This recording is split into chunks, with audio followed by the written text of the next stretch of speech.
organizzatori dell'iniziativa di oggi, della fiaccolata contro l'omofobia, hanno deciso di promuovere per la giornata di oggi questa manifestazione, l'associazione ARC ovviamente non poteva sapere che questa mattina ci sarebbe stato a Brindisi un attentato che ha colpito una scuola e ha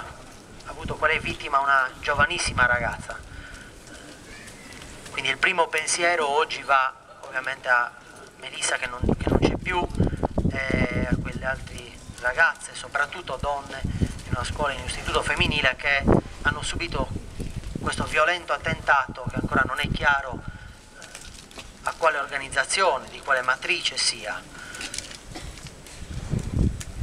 Speriamo che le istituzioni, il Paese, tutti noi sappiano reagire come in altri momenti di crisi, di passaggi stretti per il nostro Paese. Le cittadine e i cittadini di questo Paese, le istituzioni hanno saputo reagire senza derive di tipo, come dire, e questa è la voce, senza tentativi o rischi verso un irrigidimento delle leggi e delle libertà, ma con la reazione civile delle cittadine e dei cittadini italiani e delle istituzioni che in momenti difficili, nei passaggi stretti del nostro Paese, nel 69, a metà degli anni 70, nei primi anni 90 e poi oggi, hanno saputo reagire a fatti, fenomeni che hanno cercato di impaurire e destabilizzare il nostro Paese, che hanno sempre avuto tentativi fondati da derive verso destra, non verso maggiori libertà o verso maggiori diritti, e quindi bisogna serrare i ranghi in questa fase. Detto questo, io, come altre volte mi è capitato, ho partecipato alle manifestazioni, anche quelle l'anno scorso molto partecipata, in occasione della manifestazione contro l'omofobia, e oggi è un manifesto con voi da sindaco della città, ed è un onore che in città si svolgano manifestazioni per i diritti, per le libertà e contro coloro che alla fine ce l'hanno contro qualcuno o qualcosa perché vivono male, forse vanno aiutati. Sì, no, lo dico perché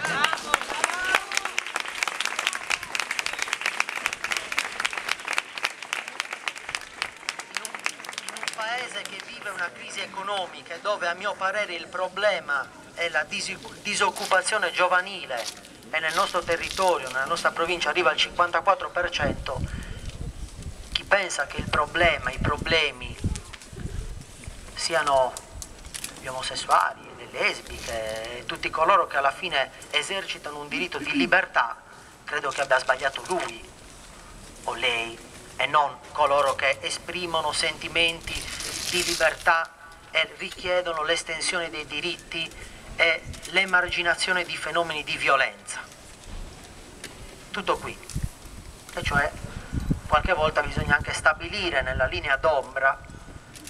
che separa il bene e il male, chi sta dalla parte del bene e chi dalla parte del male. Chi, anche nelle parole che usa, semina odio ed è omofobico, credo che sbagli, anzi ne sono convinto. E per questo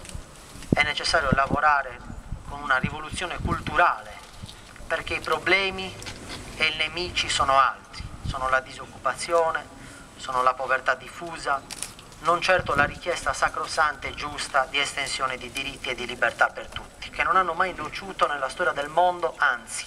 a fronte di estensioni di libertà e diritti per tutti,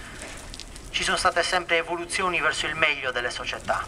e chi cerca di far piombare le nostre società, il nostro paese, le nostre città in anni bui, credo che questa richiesta vada rinviata al mittente. Quindi è bene manifestare contro l'omofobia, sperando che non si debbano più tenere manifestazioni come queste. Grazie. Grazie.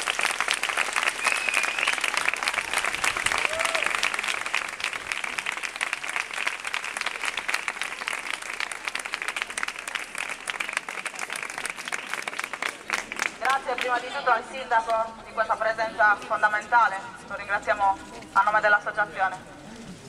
E a nome dell'associazione vi ringraziamo tutti per essere qua stasera.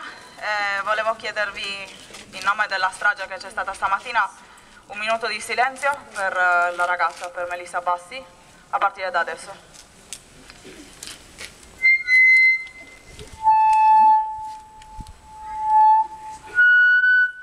Segnilo.